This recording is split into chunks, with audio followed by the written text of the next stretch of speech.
Bonjour, bienvenue dans ma chaîne pour cette nouvelle vidéo. Alors aujourd'hui, je vais vous parler de la thérapie de couple. Pourquoi la thérapie de couple est considérée pour certaines personnes comme étant une arnaque? Est-ce que vous êtes d'accord avec ces gens qui pensent que c'est une arnaque?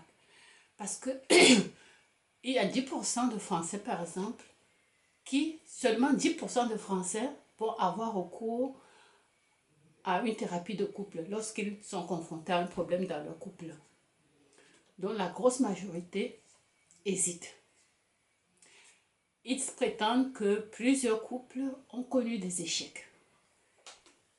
Si vous êtes dans cette catégorie, restez, écoutez cette vidéo jusqu'à la fin parce que nous allons parcourir les enjeux qui font en sorte que la thérapie de couple connaît certains échecs parfois. Alors voilà, mon nom c'est Gisèle et je vais vous présenter les sujets, les différents points en tenant compte des exemples concrets. Ok, c'est à partir des exemples concrets que vous allez constater vous-même qu'il y a des lacunes parfois dans certaines thérapies de couple. Okay, moi-même, maman, je suis mariée depuis plus de 35 ans. J'ai eu recours à la thérapie de couple au moins 3 fois au cours des 35 dernières années. Ok, et c'est la troisième thérapie qui a été efficace. Pourquoi c'est la troisième thérapie qui a été efficace? Probablement parce que ce thérapeute était le plus compétent. Voilà. Donc, le premier enjeu, pourquoi est-ce que les gens vont aller rencontrer un thérapeute?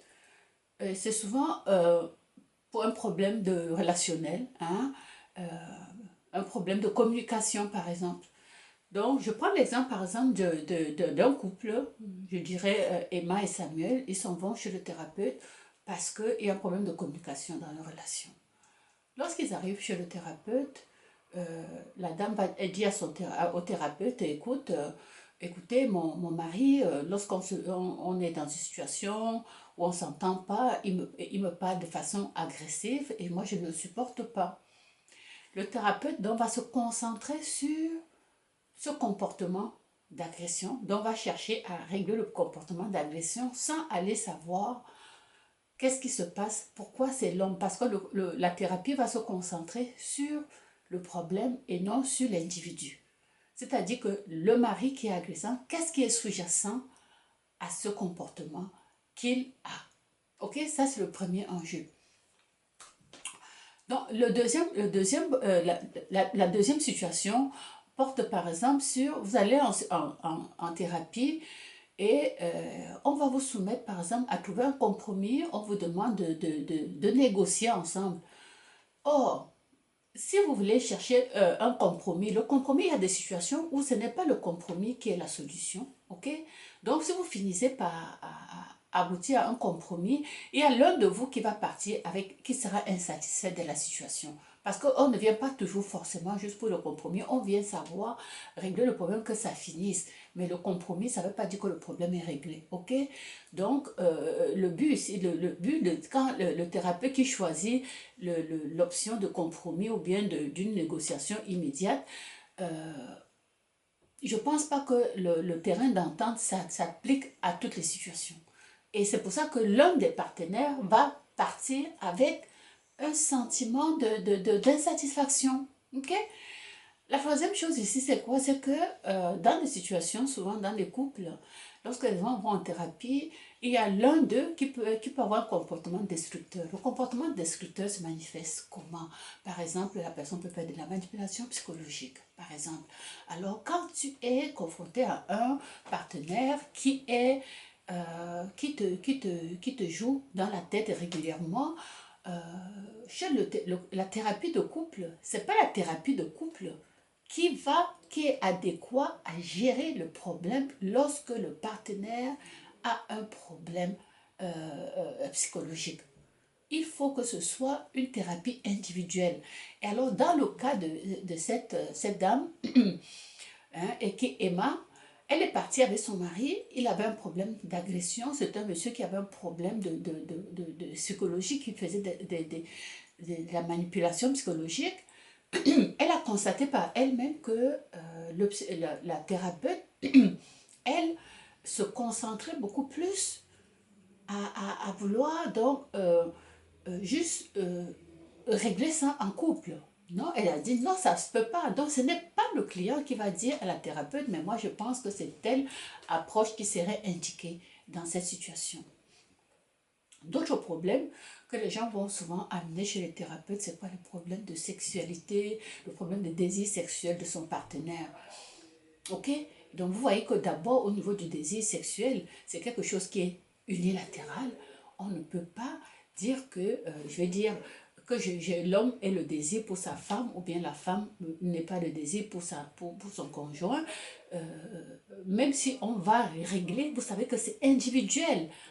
L'homme ne satisfait pas sa femme. Pourquoi? Peut-être parce qu'il fait de l'éjaculation précoce. Est-ce que c'est parce que il y a des choses qui doivent être réglées individuellement? Ce n'est pas tous les problèmes que la thérapie de couple, on va trouver des solutions. Ok? Aussi, en thérapie de couple, qu'est-ce que j'ai noté? C'est que on peut avoir de la difficulté à dire la vérité. Pourquoi est-ce que je vais avoir la difficulté à dire la vérité? Parce que devant la thérapeute, devant mon conjoint, je ne me sens pas à l'aise d'aller dire au fond des choses devant lui parce que je vais le blesser. Donc, on a peur de blesser notre partenaire. OK? Donc, et ça, c'est impossible pour moi de blesser mon mari si, par exemple, j'oublie toujours mon micro, si, par exemple, en le faisant devant le thérapeute, j'ai la sensation que je vais humilier mon mari. Par exemple, je n'ai pas envie d'aller dire ça devant un témoin. Donc, est-ce que c'est la thérapie de couple qui va gérer ce problème de désir sexuel? J'en doute. OK?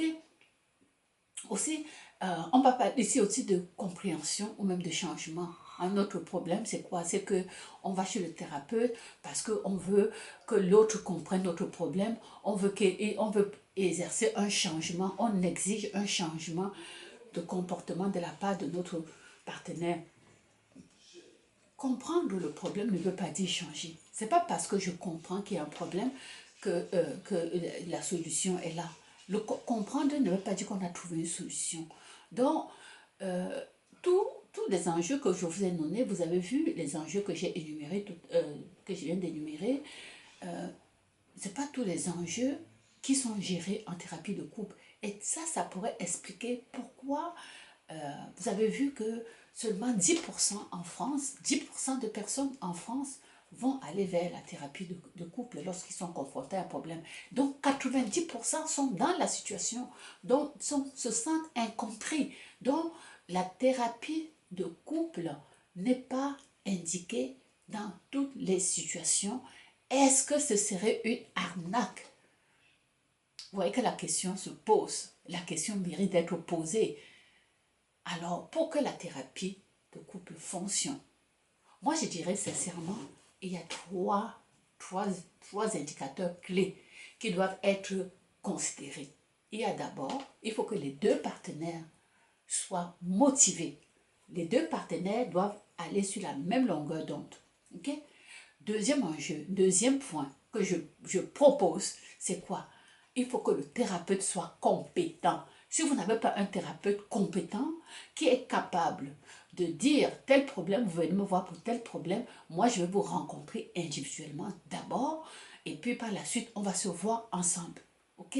Parce que c'est pas c'est pas tous les points qui doivent être vus forcément dès la première rencontre en groupe. Ok? Troisième problème, troisième enjeu, troisième point à considérer pour que votre thérapie, pour que la thérapie de couple fonctionne, ça va dépendre du type de problème. Comme je vous ai dit, ce n'est pas tous les problèmes qui se règlent en thérapie de couple. Donc, le type de problème, la compétence du thérapeute et la motivation des deux. Alors, j'espère que vous avez aimé cette vidéo. Et puis, je vous demande de vous abonner, ok? Partagez la vidéo et likez la vidéo aussi. Ok? Donc, j'ai hâte de vous retrouver pour une prochaine vidéo. N'oubliez pas de continuer le débat dans la section commentaires parce que c'est pas parce que la vidéo est terminée que le débat est clos. On continue le débat dans la section commentaires. Ciao!